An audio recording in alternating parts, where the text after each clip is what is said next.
Assalamualaikum warahmatullahi wabarakatuh.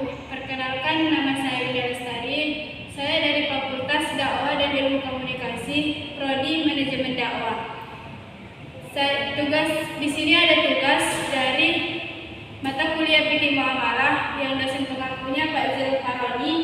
Tugas ujian NIT ataupun ujian tengah semester yaitu menjelaskan tujuh judul dari makalah kami, yaitu yang pertama ada yaitu tentang harta dan permasalahannya.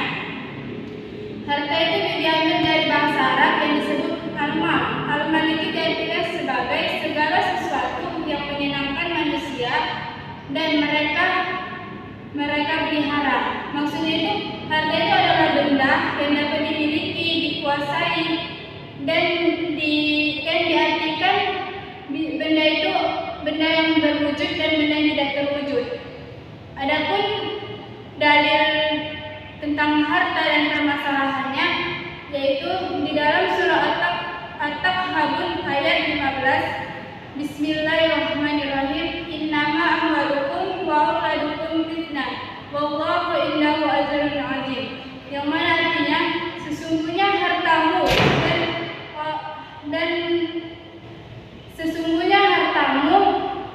dan anak-anakmu hanyalah titipan bagimu ataupun cobaan bagimu, dan di sisi Allah pahala yang besar. Adapun unsur-unsur harta itu yaitu ada harta yang dapat dikuasai dan diambil manfaatnya. Sedangkan pembagian harta itu dia ada harta mutakawin. Harta mutakawin itu harta yang bisa diambil manfaatnya, sedangkan ada harta ghair mutakawin itu harta yang tidak bisa diambil manfaatnya ataupun cara memperolehnya ataupun cara memakainya. Yang kedua itu juga ada harta kimi.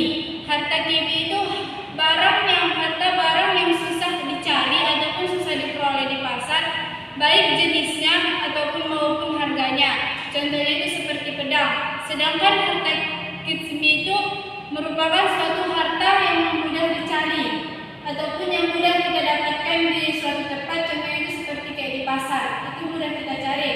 Dia ada juga harta istihlak. Harta istihlak itu merupakan barang yang sudah dipakai. Harta istihlak ini juga terbagi menjadi dua. Yang pertama itu harta hakiki. Harta hakiki itu merupakan harta yang sudah habis barangnya. Contohnya itu seperti makanan dan minuman. Yang kedua itu ada harta hukuki, yang mana yaitu harta yang sudah habis barangnya tetapi wujudnya itu masih ada. Seperti contohnya itu kayak rumah. Rumah itu kan itu harta. Rumah itu harta kita, tetapi setelah kita memakainya masih ada wujudnya. Ada dia namanya harta istiqmal.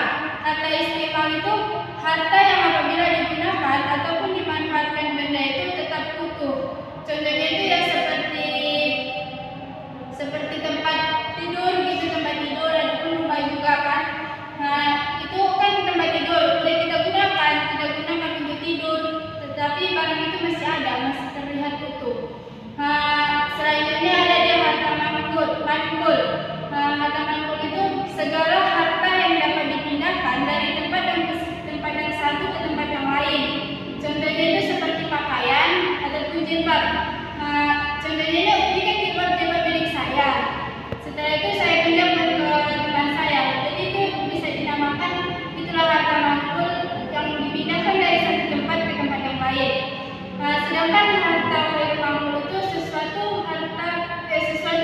benda yang tidak dapat dipindahkan.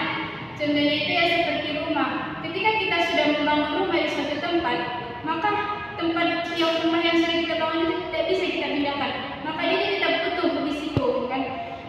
Yang selanjutnya itu ada harta ain. Harta ain itu harta yang nampak barangnya. Harta yang nampak barangnya itu contohnya seperti mobil. Mobil itu kan dikatakan harta.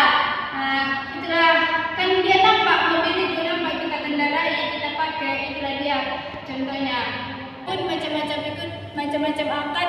Yang pertama itu ada akad wadiah, akad mudarabah, akad musyarakah, ada akad murabahah, Baru ada akad salam, ada akad istisna, ada akad ijarah, ada juga akad ijarah muntahiyah bin ta'lim.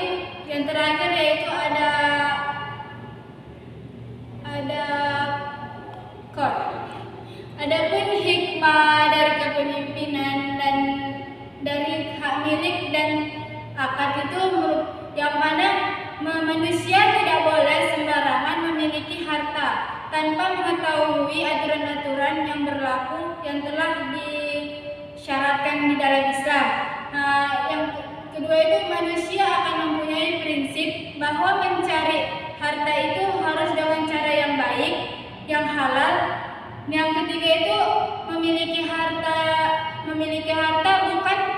bukan hak mutlak bagi manusia, tetapi merupakan suatu amanah dari Allah Subhanahu wa taala. Adapun dalil akad dan hak milik itu di dalam surah Al-Baqarah ayat 284 yang mana dia berbunyi Bismillahirrahmanirrahim. Lillahi ma fis samawati wa ma fil ard wa in tubadu ma fi anfusikum aw tukhfu yuhasibukum bihillah fayaghfiru liman yasha wa yu'adzibu man yasha wallahu ala kulli syai'in qadir. Selanjutnya ada jual beli, yang mana jual beli itu merupakan suatu tukar menukar ataupun saling menukar, maupun jual beli merupakan transaksi tukar menukar yang berkonsensi pada keperluannya. Dan contohnya itu ketika kita ingin membeli, jual beli, kan ada si penjual, ada si pembeli. Ketika si penjual mengasih barang sama si pembeli, maka si pembeli ini mengasih uang. Itulah yang dikatakan jual beli itu tukar menukar antara barang dan uang. Adapun dalil di dalam jual beli itu yang mana ada disebutkan Bismillahirrahmanirrahim. Ya ayyuhalladzina amanu la ta'kulu amwalakum bainakum bil batili illa an takunu tijaratan an taradin minkum wala taqtulu anfusakum innallaha kana bikum rahima.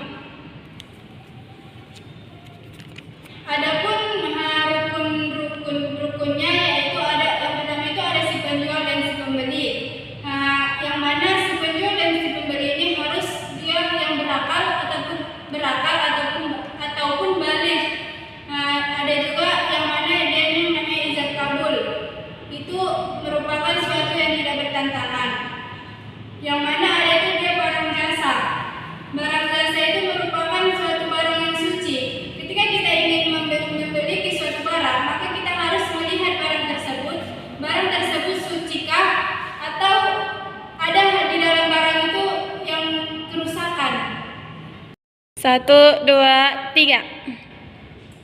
Adapun macam-macam jual beli, yang pertama jual beli salam ataupun pesanan, yang mana itu menukarkan suatu uang kemudian ketika contohnya itu seperti kayak Shopee dia COD. Ketika kita sudah memesan barang, setelah beberapa hari datanglah barang tersebut. Itulah dianya kan ada sebagian ataupun Shopee Pay gitu kan. Shopee Pay itu kan dia langsung dibayar. Ketika kita ingin ingin membeli suatu barang, kalau di Shopee Pay itu kita juga harus langsung membayar uang tersebut baru datang barang itu. Tapi kalau di yang contohnya ke COD itu kan dari tempat. Ketika datangnya barang itu, disitulah kita bayar uang itu. Yang kedua itu ada muqadah, yaitu barter. Barter itu contohnya itu menukar barang dengan barang lainnya. Contohnya itu seperti ketika teman kita mengasih kita baju, kita tukar dengan sepatu. Baru yang ketiga itu ada contoh jual beli mutlak, yaitu merupakan barang dengan sesuatu yang telah diterapkan sebagai alat tukaran. Contohnya itu seperti uang. Selanjutnya yaitu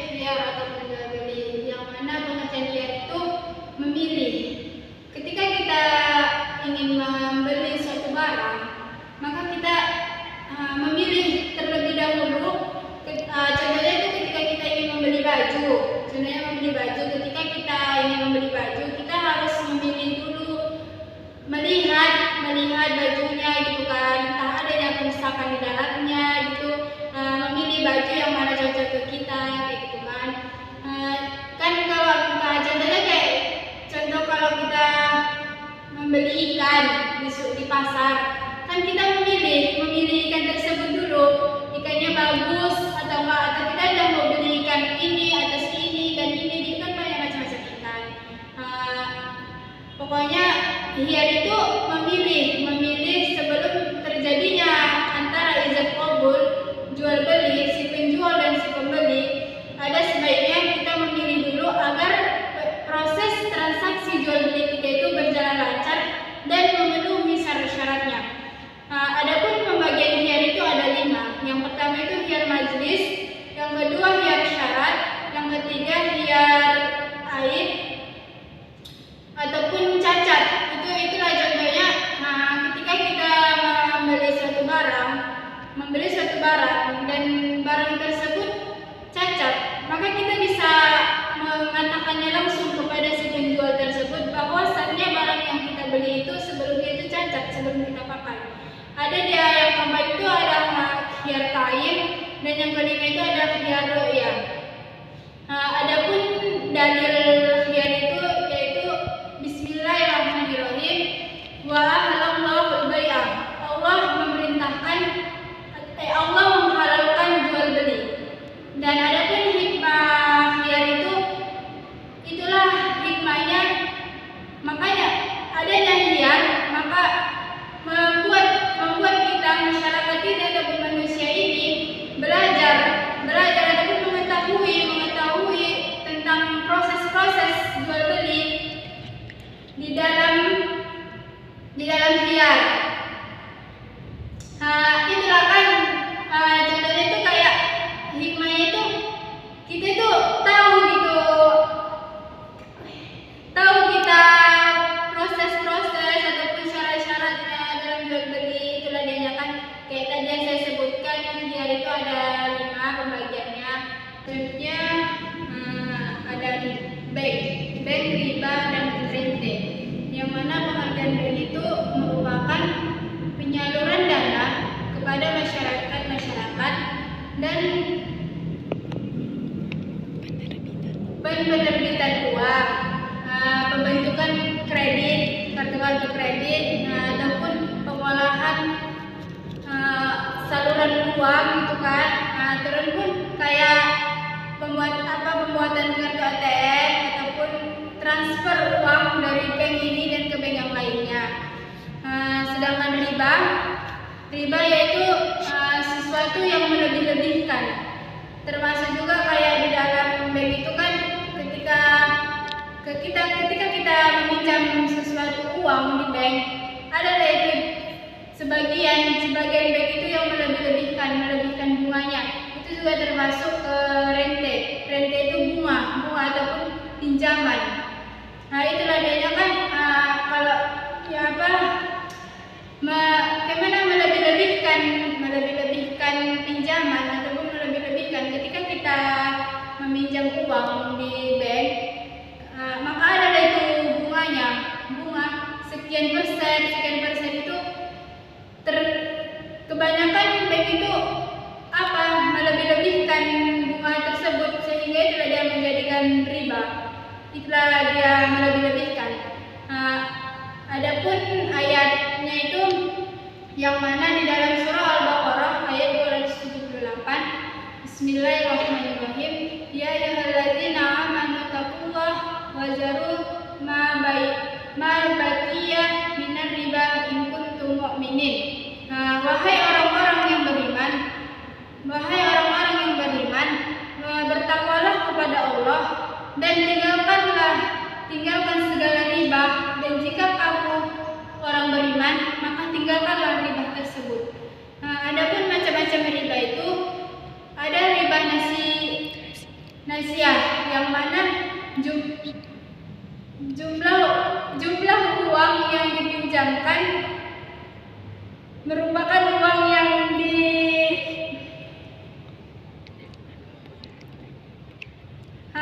Adapun riba duyun, yang baru riba zahiri, yang terakhir ada riba qol. Adapun hikmah dari bank riba dan rente itu yang mana untuk menjaga kemaslahatan hidup maupun dari kerusakan moral ataupun akhlak sosial dan ekonominya, yang mana hikmahnya itu kita mengetahui bahwasanya riba itu, fungsi-fungsi riba itu kan banyak. Itulah dia itulah dia menyalurkan dana ke masyarakat, ataupun bahkan kan kayak sekarang itu ada yang namanya bantuan masyarakat ataupun bantuan dari kepala desa ataupun pemerintah. Itu kan dia terkadang ada sih yang mengambil uang itu dari bank tersebut. Nah, kan hikmah dari riba itu, janganlah kita melebih-lebihkan sesuatu, karena yang riba itu termasuk tercela. Selanjutnya yaitu ariyah pinjaman ataupun hiwalah, pemindahan hutang, yang mana pengertian ariyah itu secara etimologi itu ariyah diartikan dan dapat dikatakan yang berarti datang dan pergi, yang mana ariyah itu meminjam suatu barang. Ketika kita ada beberapa pendapat ulama, sedangkan menurut ulama Hanafiyah itu membolehkan pinjaman, membolehkan ariyah ini. Tetapi sedangkan menurut ulama Syafi'i itu ulama itu melarang untuk kita meminjam barang yang telah kita pinjam, tetapi kita lama mengembalikannya. Itulah adapun dalil dalam ariyah ini ada di surah Al-Maidah ayat 2, yang mana dia itu yang berbunyi Bismillahirrahmanirrahim, wa ta'awanu 'alal birri wat taqwa wa ta'awanu 'alal ismi wal udwan wattaqullaha innallaha syadidul iqab. Sedang ada dia rukun ariyah ini, yaitu yang pertama orang yang meminjamkan barang, yang dimana dia disebut yaitu mu'ir. Yang kedua itu ada dia yang mana dia namanya musta'ir, yaitu barang yang dipinjamkan. Musta'ir itu orang yang meminjamkan, itu dia musta'ir. Sedangkan yang ketiga itu ada mu'ar, yaitu barang yang dipinjamkan. Yang terakhir itu adalah lafal ataupun sigat pinjaman ataupun sigat ariyah. Adapun adapun macam-macam ariyah itu ada ariyah mutlaqah. Ariyah mutlaqah itu contohnya seperti kita meminjam sepeda motor, yang mana ketika kita meminjam sepeda motor kepada orang, kita itu itulah meminjam. Contohnya seperti kayak yang di sini, yang kayak kami ini, kayak orang pas ini kan, ketika meminjam sepeda motor itu ada kayak meminjam tapi dibayar gitu kan, ataupun kita bisa meninggalkan ataupun KTP ataupun KTM. Terus adalah itu jangka waktu si pemilik barang, berapa waktu yang dikasih si pemilik barang ini kepada kita yang peminjam barang. Nah, ketika kita melanggar ataupun tidak memenuhi syarat yang dikatakan si pemilik barang, maka kita itu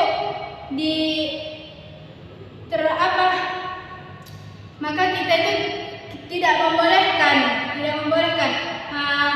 Jadi ketika kita ingin meminjam suatu barang, ketika si pemilik barang itu meminjamkan barang kepada kita, haruslah kita amanah untuk menjaga barang. Jangan kita rusak barang yang telah kita pinjam. Ataupun ketika kita meminjam barang kepada teman kita, contohnya seperti meminjam buku. Sebelum kita pinjam, buku itu tidak ada kerusakan. Tetapi setelah kita pinjam, tersebut ada kerusakan, setelah kita pakai ada kerusakan, maka baiknya kita mengatakan kepada si pemilik barang, kita musyawarahkan kepada si pemilik barang, apakah si pemilik barang ini ingin kita itu mengganti barang buku tersebut yang baru, ataupun bahkan kan ada gitu yang pemilik barangnya sudah tidak dipermasalahkannya, ataupun kita bisa menggantikannya itu itulah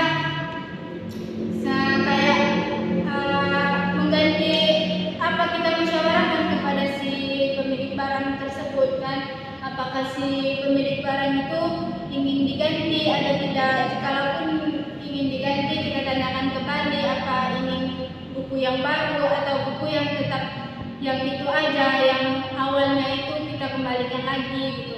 Nah, yang kedua ada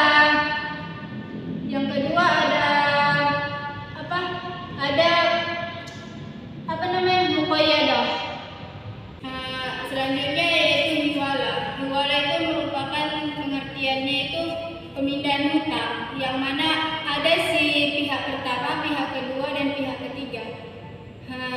Ketika kita memiliki hutang kepada si pihak pertama, memiliki hutang ke pihak kedua, tetapi ada uang kita di pihak ketiga, bisa kita pindahkan. Si pihak ketiga ini memindahkan uang ke pihak kedua. Contohnya kan seperti saya memiliki hutang kepada si B, saya si A. Si A ini saya memiliki hutang kepada si B. Sementara si C ini juga memiliki hutang sama saya. Jumlahnya sama-sama 10.000. Jadi saya katakan kepada pihak ketiga supaya dia membayarkan uang 10.000 itu ke pihak kedua. Jadi saya pun lunas hutang saya ke pihak kedua, dan pihak ketiga ini juga lunas hutangnya ke pihak yang pertama. Adapun syarat hiwala itu, yaitu kita cukup melakukan tindakan hukum yang mana yaitu kita harus balik berakal. Anak-anak itu tidak boleh melakukan hiwala walaupun dia sudah besar ataupun sudah mencukupi umurnya, tetapi kalau dia belum balik itu tidak boleh melakukan hiwala, dan orang gila juga tidak boleh melakukan hiwala.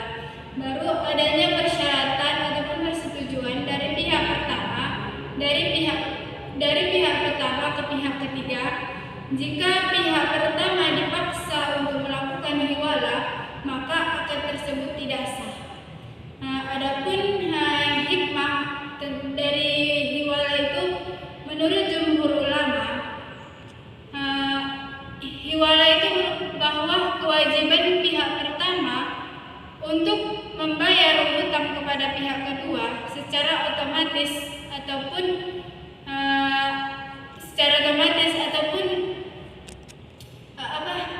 menjadi terlepas hutangnya selesai gitu kan. Adapun dia akad hiwala ini menyebabkan terjadinya hak bagi pihak kedua untuk menuntut pembayaran hutang kepada pihak ketiga. Jadi ketika kalau kita ingin membayarkan hutang kepada pihak kedua, tetapi pihak pertama dan membayar hutang, tetapi pihak pertama dan pihak ketiga ini belum mensepakati, maka akad hiwala itu tidak sah. Selanjutnya yaitu ijarah, yang mana ijarah itu merupakan suatu transaksi manfaat atau jasa dengan imbalan ataupun menyewakan sesuatu, ataupun bisa disebut sewa menyewa ataupun jual beli manfaat.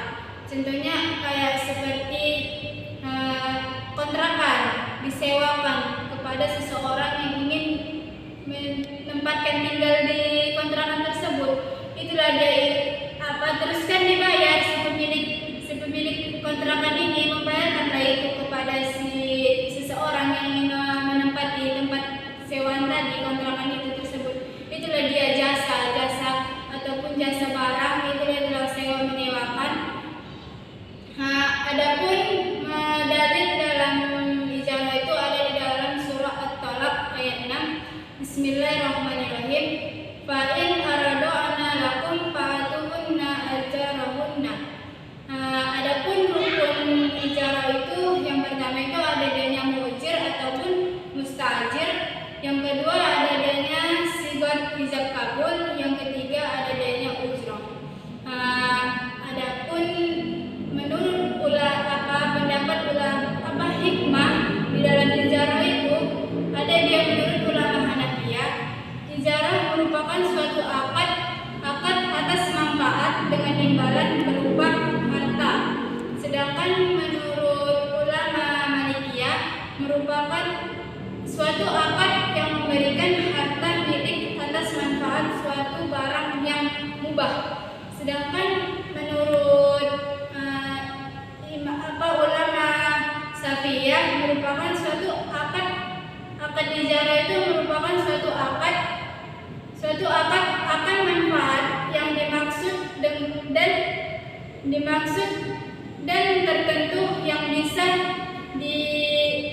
diberikan dan dibolehkan dengan imbalan tertentu. Mungkin sekian yang bisa saya sampaikan, kurang dan lebih saya mohon ampun. Wabillahi taufiq wal hidayah. Wassalamualaikum warahmatullahi wabarakatuh.